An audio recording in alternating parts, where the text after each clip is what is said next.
Good afternoon बच्चों। पिछली class में हम रानी और सुमन से मिले थे, जिन्होंने एक रोटी को की थी एक रोटी, और उन्होंने क्या किया था, एक रोटी को दो बराबर बराबर हिस्सों में बांटा था।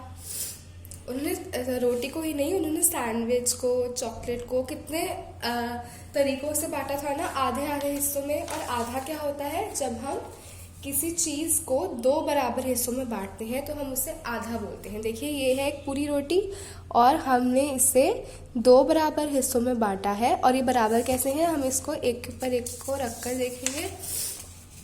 एक के ऊपर एक जब हम रखेंगे तो वो बिल्कुल बराबर होगा हर तरफ से।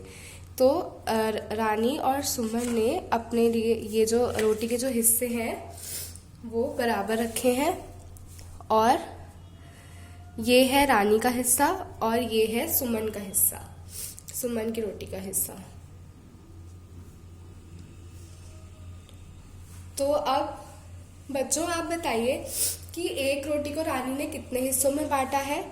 हमारे पास एक पूरी रोटी थी रानी के पास, और उसने सुमन को आधी देने के लिए उसने रोटी को दो बराबर हिस्सों में बांटा है। रानी ने एक रोटी को दो बराबर हिस्सों में बांटा है। अब बताइए कि सुमन को रोटी के कितने बराबर हिस्से मिले। सुमन को कितने हिस्से मिले, दो बराबर हिस्से किए गए। एक रोटी के दो बराबर हिस्से किए गए, और सुमन को जो है, ये वाला हिस्सा जो है वो सुमन का है। सुमन को कितना मिला, सुमन को तो एक ही हिस्सा मिला ना, ये नहीं मिला सुमन को बस ये वाला हिस्सा मिला। तो सुमन को कितने बराबर हिस्से मिले रोटी के, सुमन को एक बराबर हिस्सा मिला। जब हमने एक रोटी को दो बराबर हिस्सों में बांटा तो सुमन को उसका एक बराबर वाला हिस्सा मिला। यानी कि सुमन का हिस्सा कितना है, एक। और कितने बराबर हिस्सों में से है उसका एक हिस्सा, उसका दो बराबर हिस्से करने पर, रोटी के दो बराबर हिस्से करने पर सुमन को एक हिस्सा मिला। तो अब आप बता सकते हैं क्या कि सुमन ने कितनी रोटी खाई है। सुमन ने तो इतनी रोटी खाई है, तो क्या आप बता सकते हैं कि कितनी रोटी खाई है। ये हमें पता है कि सुमन ने आधी रोटी खाई है, मतलब उसने एक पूरी रोटी नहीं खाई है, उसने उसका एक टुकड़ा खाया जो कि बराबर है, दो टुकड़े करने पर जो कि बराबर है, और ये आधी रोटी है। पर क्या आप आधे को बता सकते हैं कि हम आधे को संख्या के रूप में कैसे लिख सकते हैं।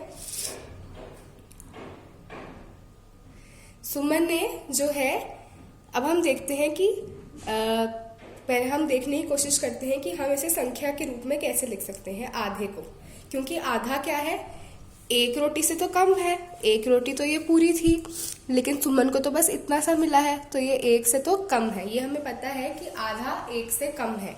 और हमें ये भी पता है कि आधा जो है वो जीरो क्या होता है, जिसमें कुछ नहीं होता है, तो मतलब कोई रोटी नहीं खाई। तो ऐसा भी नहीं है कि सुमन ने रोटी खाई ही नहीं, सुमन ने रोटी खाई है, पर उसने आधी रोटी खाई है। अब ये जो आधी रोटी है, इसे हम कैसे लिखें। ना तो हम लिख सकते हैं कि सुमन ने एक रोटी खाई है, ना ही हम लिख सकते हैं कि सुमन ने कोई रोटी खाई ही नहीं है। सुमन ने आधी रोटी खाई है, पर हम लिखें कैसे कि सुमन ने आधी रोटी खाई है। हम संख्या के रूप में इसे कैसे लिख सकते हैं। आप जरा सोच के बता सकते हैं कि ये जो सुमन की आधी रोटी है, ये 0 से तो ज्यादा है और 1 से कम है, लेकिन ये है क्या, हम इसे लिखेंगे कैसे, आप सोचकर बताएं।